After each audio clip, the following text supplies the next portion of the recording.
Welcome everybody to another issue of Happy Hour with Wedding Pros. We want to say hi to our wedding pros who are here today to talk about what a wedding will look like in all the changes that have happened because of COVID-19. So we want everybody to introduce themselves. And Brian, do you want to start? Yes, hello. I'm Brian Carizales with ABC Cake Shop and Bakery. Great. Guillermo Sanchori on. I'm Guillermo with Natural Touch Photography. Okay. And Karen, do you want to go? Sure. Hi, I'm Karen Chavez, Uptown Bride. And Megan. Hi, everyone. I'm Megan Brogan from Shutter Force Photography. Great. Well, welcome. I'm Stacy with the Wedding Expo. And like I said, we're going to talk about how the things that are going to have to change and things that have changed with from shooting pictures to how you're going to serve cake, all these different things that are traditional in weddings, and how your vendors are going to have to work to help you make it so it follows the state code, keeps everybody healthy and happy in the end. So Brian, what are y'all noticing so far with differences in how you're able to serve things? We're always trying to give them as many options as possible, but we're being really conscious with social distancing. So we're offering like dessert bars or cake and cupcake combinations. So they're allowing their guests to try and just grab a cupcake and return to their table or distance to go ahead and help separate from servers to other guests and things like that. So it's been cookies also, individually bagged cookies as like wedding favors. So it's not something that needs to be eaten right then and there during the gathering, but it can be taken with them. So what about wedding cakes? Are we going to still have wedding cakes and feeding people? Yes, definitely. Yes, we're still doing individual wedding cakes, even if it's just a presentation form or a cutting form, especially for the couple themselves. But just mainly the guests, it's not needed as a big wedding cake anymore. You can get other options to accommodate your guests and everything that's going on. Okay, so what advice would you give people for how to deal with ordering now? Would you tell them to go like what you were saying with the smaller cake and do something different, or what are you telling people to do? I'm trying to find out what they're wanting to accomplish. Are they having a smaller event, very intimate and personal, where a small 2-tier is acceptable? Are they still wanting a somewhat bigger wedding but keeping distance? And we're going to be offering suggestions personalized to them. So we can do one of my cute ideas is to do a cupcake flower bouquet. So that's like a table centerpiece, and the guests can just grab the cupcakes right then at their own individual tables. So they don't have to get up, they don't have to cluster around, it can be a widely spaced out table. So trying to get as unique as possible to cater every single event. We just did one, we're planning to do one where they're wanting to do it in the mountains and have like tents and everyone kind of space around, and there's going to be a gathering common area, and that's where they're gonna get married, and we're gonna have little individual boxes to be given into each tent, and it was gonna be like danishes and cupcakes and brownies and different little goodies, so each personal family would have their own tent and their own little goodie box, so they don't have to interact with the other families. Oh man, you're just making me hungry. Cool ideas. Okay, and Karen, what about you? I know that the dress is something different, but what do you think? What's going to change as far as this whole post-COVID thing goes? Well, obviously, definitely guest size is going to change. So that means she might have a little bit more of a budget for her dress, which is really ultimately at the end of the day, the pictures of the dress, her and her partner, those are the lasting memories. So that's kind of exciting. We definitely think that we're going to see brides and grooms probably wearing masks. So we have some really cool ideas. I don't know if you guys can see that, but it's a nice decorative mask for the bride, and then we also have some with a little bow tie for the groom. Can you So show us we're going to those? see some of that. A groom one? Yeah, let me, there's for the groom. Oh, that's cute. That's cute. A tie can actually be made in the colors of the wedding, or just, you know, whatever his tuxedo is going to be like, or his suit. So we'll definitely see that again. You know, maybe not as many people, attendance, bridesmaids, things like that. Just I think really just kind of scaling down on size. But as far as, you know, the wedding dress itself, that's still in place, and tuxedos are still in place. So I think it's going to be more about the venues and how creative they can be to keep the space between themselves, the guests, etc. Yeah. Now you were telling me when we were talking about one real upside with the dress of when couples are doing one private ceremony, then doing a big reception later. What was that? Can you tell people about that? Yeah, I mean, you know, we're living in a world now where, you know, in the past, it was always the bride wore her dress one day, one time. And that was always kind of, that's always kind of been a call out on the bride's part. I'm only going to wear this one time. Well, guess what? If you do that private ceremony, backyard, small guests, wear your dress, have it cleaned, and then when you have the big reception, however big it can be, you actually get to wear it again. So being able to wear your dress twice, that's a pretty big deal. And again, most brides in the past have never been able to do that. So that's really exciting. And that's kind of an upside spin that we're actually putting on, you know, when we talk to our brides that are a little bit disappointed about having a postponed reception. I'm just putting that as a silver lining in front of them. And most of them are like, you know what, I never really thought about it like that, but that's really cool. That is. That's a great thing. And then you can have two sets of pictures too, right? Yeah, absolutely. Yep, exactly. In the dress with two hairstyles that you weren't sure. Just go for a different Yeah. one now, different look. Or you can, or, you know, if you're, for the ceremony, your train got, you know, kind of tattered and dirty and you don't really necessarily want to send it off for cleaning and preservation, then come back to the seamstress and let's cut it off and let's make it a tea-land dress. So it changes that whole look again. So there's so many creative ways that this can be done, you know, in this new world that we're living in. It doesn't all have to be about the disappointment and the gloom. I think that we all need to kind of start looking for the silver lining and make it happen and still keep it all happy, you know, because it's always, there's still going to be people in love and people happy, and it's still going to be one of the biggest days of their life. Yeah, that's great. That's great. Okay, now the big challenge of getting up close and personal and taking pictures. Megan, why don't you start? How's that going to look? Well, honestly, I think photographers, we're actually kind of pre-programmed in our business to be flexible. I mean, that's exactly what we're doing all day on a wedding day anyway. We're always dealing with changes, changing subjects, changing light, changing timelines, changing stress levels.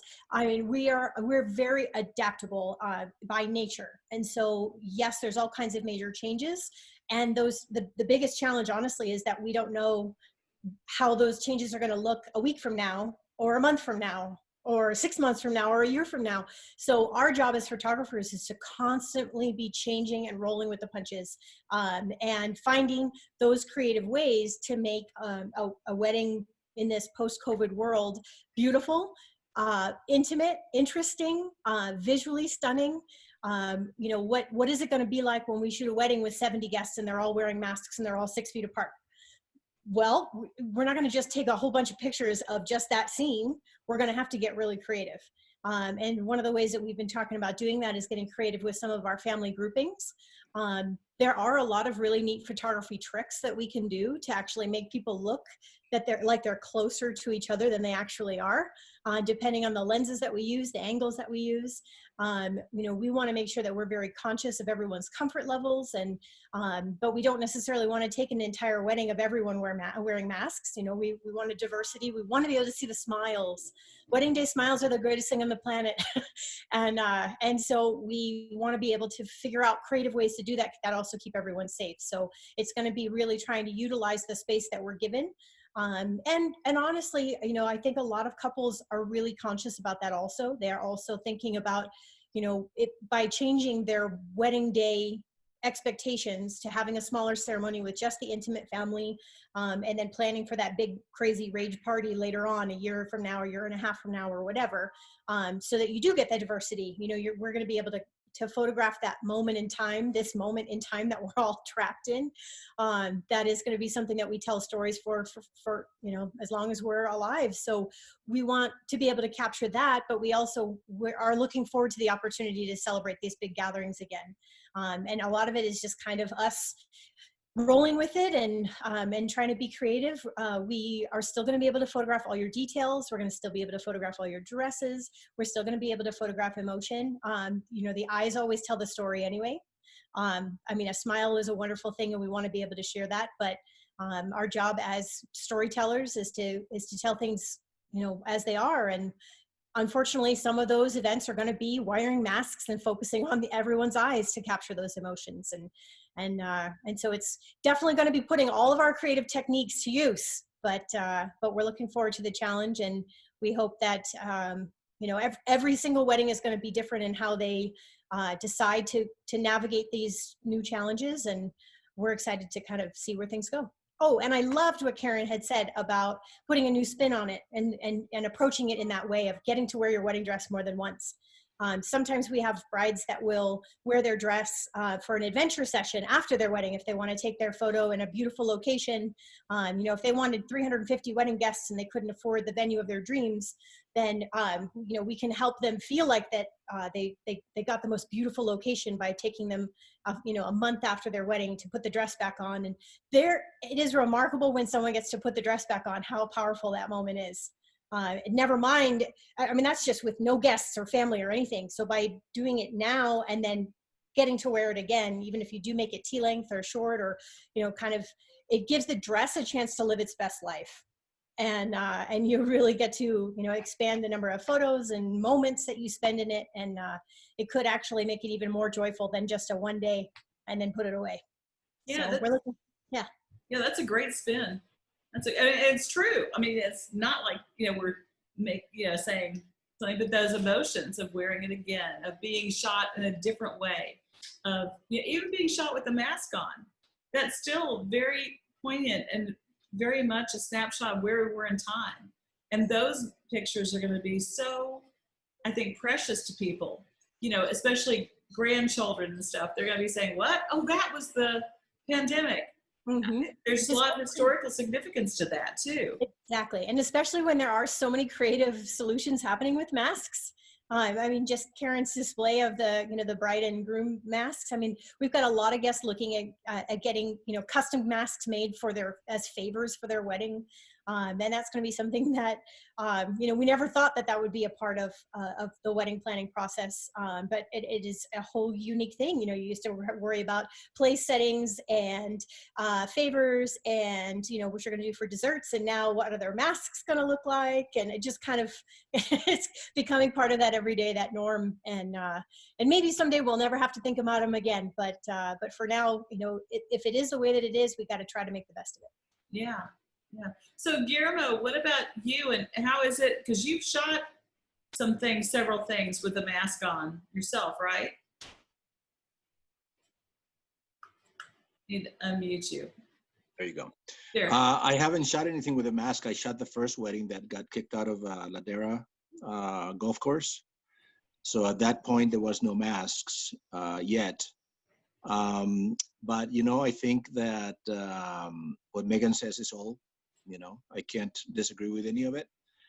But I think that photographers are an advantage because we are usually keeping our distance anyway. We are used to being, 100 feet, 50 feet, 30 feet, never really within somebody's personal space unless it's a quick ring shot or something like that. So people don't have to worry about us being too close. And the equipment that we use is, perfect, like she says, for different angles and different things that we don't have to be right there breathing on somebody.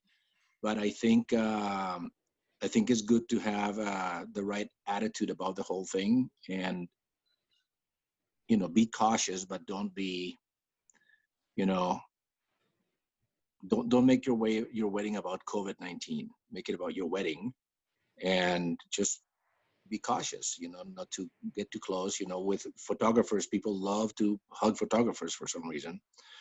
And every time I do it, the first thing people want to do is shake my hand or give me a hug or something. And I'm like, so I kind of, now I carry my camera on my right hand on purpose. So they go, oh, his camera is on his hand. That's why he didn't shake my hand. He just wasn't being rude. So, things that people have to get used to until the day that somebody says it's done or there's a vaccine or something like that. But for weddings, just go there with a great attitude and,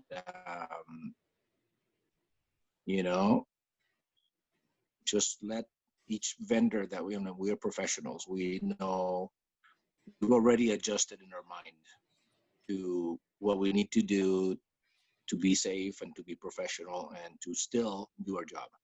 So trust us. We'll be fine. Yeah. So with all these, That's it. yeah, with all these changes though, is there going to be, and I know a lot of the stuff we don't know how it's going to roll out, but is there advantages like Megan was saying and Karen were saying? What about at the wedding itself? Can you see advantages that could be an upside to all this in being the distancing? Could there be? Oh yeah, absolutely. Because better there too. Yeah, I think so. I think that the situation itself makes everything kind of more significant and more symbolic and more, there's a lot of opportunity to kind of make fun of it and get back at it. And, instead of letting it control us, we can control it. And so there's a lot of opportunity to do some fun stuff with that, with the masks and with all of that. I'm sure there's going to be some very creative things that we can do to make it like, like they remember it in a fun way instead of, God dang it, that thing screwed my wedding and now what am I going to do? It'll be great. Everybody, a lot of the photographers that I know are very creative. So I'm sure we're going to come up with some great stuff. But my job really, any photographer's job is really or any vendor's job is to ease the stress. So if we panic, the bride will panic. So we need to be calm and collected and just go over there and do the same. It's exactly the same thing, really, just, a few adjustments, Say, it's no different than shooting a wedding at one of those fancy wineries in the North Valley where you can't make too much noise or be there too late or step in certain areas and all that. We adapt to restrictions, and we've already adapted. Brian at ABC has adapted, and Megan has adapted, and Nathan has adapted. Everybody already knows the game plan. We're ready. And so that just really underscores the reason that everyone needs to work with professionals during this time, especially, and not be trusting right. Uncle Fred and his camera and Aunt Betty, who makes an awesome killer cake, because they don't know. That would be a whole new world. Exactly. And they're not ready to shift and change with the times and what's allowed. And I really like that thinking, because everybody here, the professionals, are really figuring out how to do it right now. So yes. That's great. And that actually is true for even us on the level of brides that are buying dresses online and sacrificing the quality of the dress. So if you're thinking that you are going to be able to wear that dress twice, you may not be able to if the quality isn't there. But, kind of on a funny note, I think we all know people or brides and grooms that have guests on their guest list that they really don't want on their guest list. So, having to limit their guest size can certainly help, get rid of some of those people that they aren't exactly the most fond of. There's an upside. Absolutely. Another upside. Okay, anybody have any final thoughts on how people can deal with this new reality? Yeah, there's there's quick little steps. Anyone can go ahead and follow along. Stay positive. Don't feel the initial shock and scare and stress of COVID. And then 2, either reach out to your planner, find out their professional and personal opinion of what steps to take, or next would be the venue. So reach out to them, find out a backup plan, 1, 2, 3 backup plans. Consider getting married like during the week, like a Thursday. Everyone needs a Wednesday party. So, and then from there, go to your vendors. Go ahead and reach out to them. You don't need to make any decisions, but you can at least go and tell them, I have a backup plan. Here's A, B, and C. Would you be able to accommodate any of these? Guillermo, Megan were saying we're all professionals. We're here for you, and that's what we're here for. We're here to adapt and change and give you guidance and to help you as best as possible. So we do these videos to stay connected with us and to make it easier for you. So we'll gladly help you postpone. We'll go over the policies. We'll go over new designs. And it gives you more time to kind of figure out your budget. So for us, people that have been postponing, they have more of leeway to go ahead and make payments to their design so they can still get something even a little bit bigger, a little bit more personalized. And even though it feels very personal to you, everything that's going on, it's affecting everyone in a different way. So just be a little bit kind and understanding, especially to like vendors or venues. If a day is booked, it's not that they didn't want to help you or we couldn't help you. It's just under the circumstances. So we'll always try and help you and be there for you as best as possible. But it's under the circumstances. There's a lot going on. So we're going to have to try and balance everyone's needs. Yeah. One last little question. I've been seeing a lot of things online about bad behavior from people being angry with vendors, angry with venues, just anger is coming out. Have y'all been dealing with some of those? And are there things you can do to help tell people to stop and be nice? Brian, were you telling Yes, I think it's just the stress from social distancing, feeling the isolation, the stress of the unknown, and everyone wants to kind of get the wheels going and they feel halted. So it's just kind of building up. But just be a little bit more patient and understanding when communicating with people that are there to assist you. Vendors, wedding planners, vendors, understand that, yes, we're usually getting back to people very quickly in responses to emails.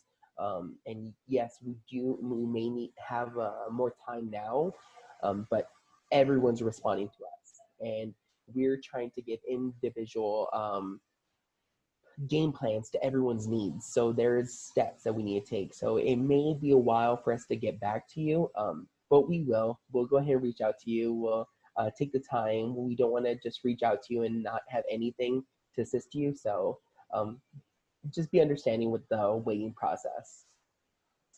That sounds good. Any other advice? Any other, Megan? I was going to jump in and just kind of piggyback on what Brian was saying, that we've been really lucky. We've been experiencing more, well, it sounds terrible to say it, more sadness than anger, because it's still not exciting to be sad either. But I think it, like Brian said, it all comes down to uncertainty and miscommunication or lack of communication. So I think that what we've been really trying to do is be really proactive in communicating with couples about solutions and about being able to actually, go over what is contingency plan A, B, and C, and making sure that it's actually really clear in our contracts as well. Because when you're working with a professional, there is a little bit of extra security and knowing that, well, if something happens, I have this signed contract, I have these things in place, which, if you have somebody that says, oh yeah, I'll be there, I'll do your makeup for you, and then they no show, or they're scared of the virus, or they don't have a backup plan, or, they didn't have childcare the day of your rescheduled date. These are the things that you want to be looking for when you're hiring a vendor, is that they are very clear and letting you know that we're all on the same page here. And you can avoid anger when you know that person really well. And I think that's the most important thing, is you've got to have vendors that you trust and that you can easily get in touch with and easily talk to. And it doesn't mean that vendors are going to be able to get back to you in the first hour that you write, because everything's upside down for us. But you should be able to hear from your vendor saying, hey guys, I've got a little backlog. I promise I'll get back to you in X amount of time, just so that you feel that you're supportive, and that that your vendor is thinking about you, and that you're going to be able to talk it out and be able to come up with a plan. Because the biggest thing about anger is that is unmet expectations, whether they were too high or they just weren't clear. So you want to make sure that your vendors understand exactly what your expectations are, and they know it's vice versa. You want to make sure that everybody knows what's expected of everybody, and then you can work as a team. Whenever we've seen, things happen with vendors at weddings, it's always because the couple thought one thing and the vendor thought the other thing. It's always what it is, whether it's the time of arrival or whether the bartender was supposed to bring ice or those kinds of things. It can always be fixed by good communication, and proactive communication is the best thing. Don't wait until a week before your wedding to get those big questions answered. And vendors shouldn't be waiting to reach out to their clients about what is going on with their wedding. We had a couple that we spoke with last week that actually told us we were the first vendor to reach out to them to ask them how they were doing. And that is astonishing to me. We're all living in this upside down world. This is the time to reach out, make sure everybody's supported, and that's how you avoid the anger. And then, yes, there's always going to be one-offs. There's always going to be some people who you just can't satisfy. But the best thing that you can do for anything with your wedding planning is making sure that you talk to everyone and get on the same page. And Sydney's back. Oh, now she's gone. Yeah, I saw her. Now she's gone. Great. Anybody else want to say anything? Guillermo, Karen, anybody? No? I think that the communication is key, definitely. We started even prior to open, where we were making calls from home, reaching out to our brides just to ask them how they were doing, if they'd rescheduled their wedding dates, if they, assuring them that our designers are on track. We aren't seeing any delays. In fact, we're seeing some dresses come in early. So the communication is key. And honestly, we have had really not any negative that was substantial. Like Megan was saying, yeah, there is some sadness and disappointment. But again, when our brides are picking up their dress, it's a happy day regardless. So we've been very fortunate, but communication is key. And we try to get back, even when I'm not here, I'm still here. So if you're emailing me on a Sunday night, Monday morning, I'm going to see it and I'm going to get back with you. If I don't know the answers, I'll find them out within a very short period of time. So we just got to keep that, that confidence going and let them know that we're all on their side, and yet we're all in the same boat, and it's nobody's fault. Great. Well, thanks everybody. And I think next time we're going to be talking about, we're going to have everybody talk about either from their wedding or as a guest, the favorite thing, or the thing they'd change. So everybody start thinking about that, and you couples join us next week. We'll have that back on here, and we're going to talk about those things. Start thinking about it now. Anyway, thank you guys. And it's great to see everybody, and we'll talk to you next week.